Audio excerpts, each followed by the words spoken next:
Escándalo procesal. El fallo imposible que la Sala de Casación Penal del Tribunal Supremo de Justicia tuvo que anular para poner fin al caos procesal. Nadie puede ser condenado por un delito que el mismo juez acaba de sobreseer.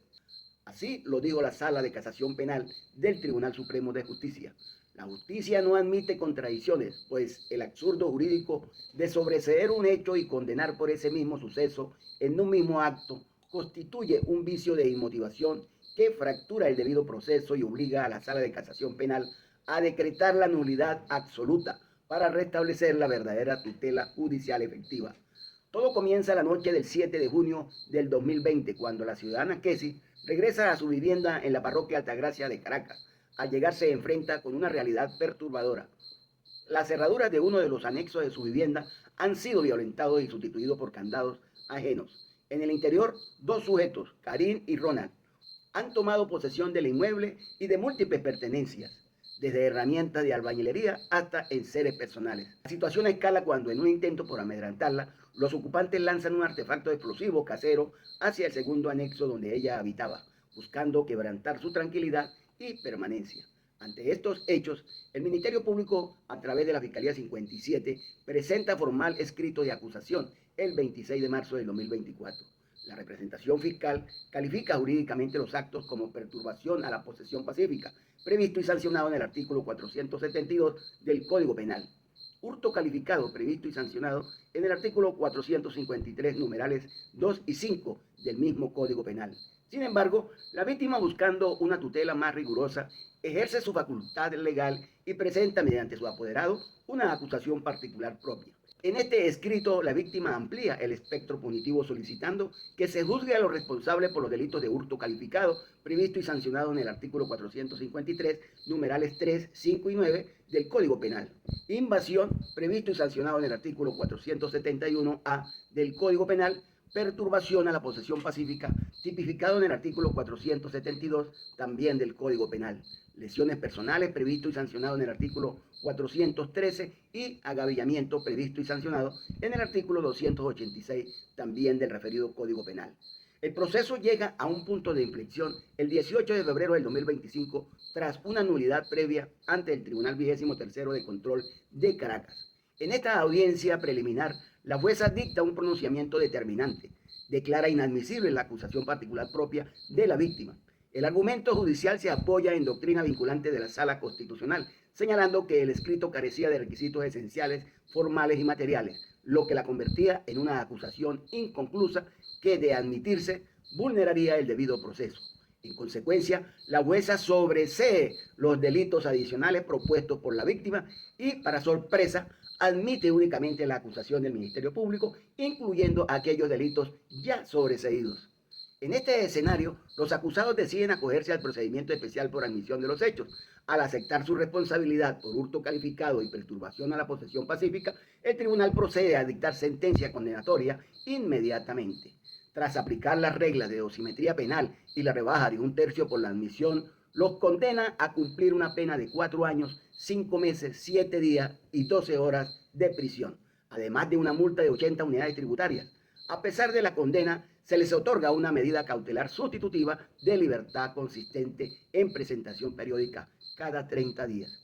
Inconforme con la exclusión de su acusación y la cuantía de la pena impuesta, la representación de la víctima apela la decisión.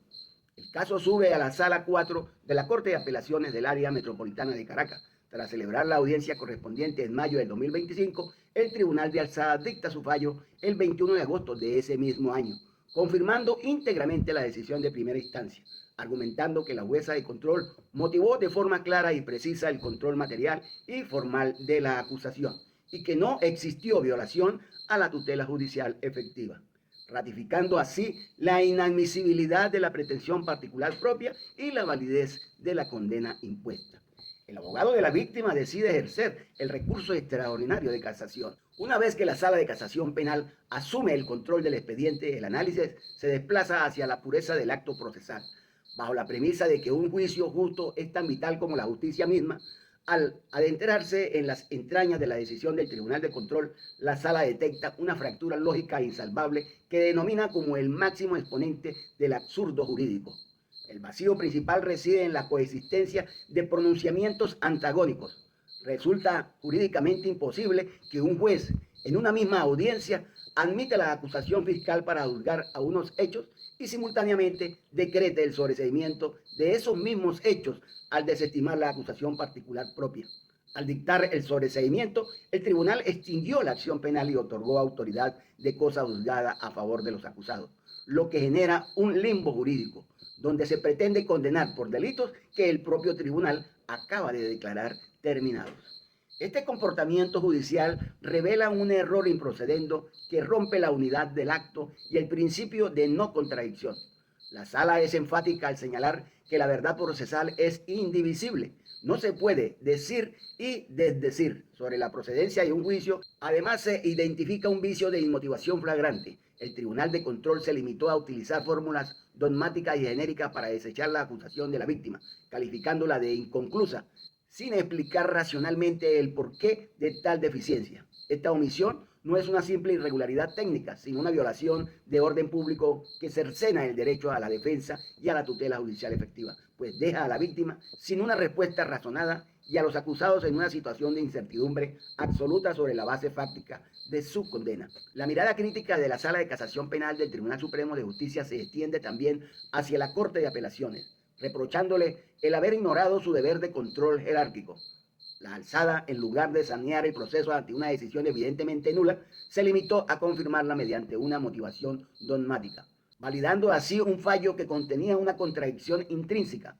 Ante ese panorama de relajamiento de las normas procesales, la Sala aplica su potestad revisora y, fundamentándose en los artículos 174 y 175 del Código Orgánico Procesal Penal, decreta la nulidad de oficio de la audiencia preliminar y todos los actos subsiguientes, incluyendo la sentencia condenatoria. Como consecuencia de este rigor técnico, la Sala ordena reponer la causa al Estado de realizar una nueva audiencia preliminar. Esta debe ser dirigida por un tribunal de control distinto, el cual tendrá la misión de depurar el proceso con absoluta prescindencia de los vicios detectados, garantizando que el nuevo auto fundado sea coherente, lógico y respetuoso de la unidad del acto. Con este fallo, el máximo Tribunal de Justicia en Sala de Casación Penal no solo restablece el orden jurídico en este caso concreto, sino que reafirma que las formas sustanciales del proceso son la garantía última de seguridad jurídica, impidiendo que el error judicial se convierta en una barrera para la justicia material. Sala de Casación Penal del Tribunal Supremo de Justicia, sentencia número 257 del 13 de abril del año 2026. Gracias por estar acá, gracias por seguirme y los espero en otro contenido.